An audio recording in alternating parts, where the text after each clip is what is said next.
Ever wonder how gold and silver behave during past financial crises? Learning from history can give you insight into making smarter investment choices today. History shows that gold and silver often rise during times of economic uncertainty, inflation, or market upheaval.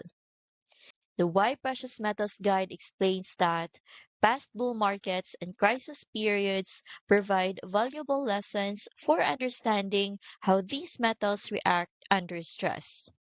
This helps investors see patterns that can inform long-term strategies, showing why metals are more than just short-term investments. I've linked the guide below for you to explore these historical insights.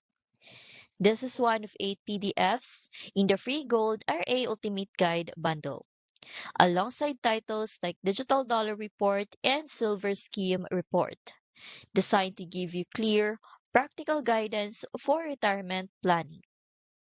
Download the full Gold RA Ultimate Guide bundle for free to learn how historical trends in gold and silver can help you plan smarter for the future. The link is right below this video.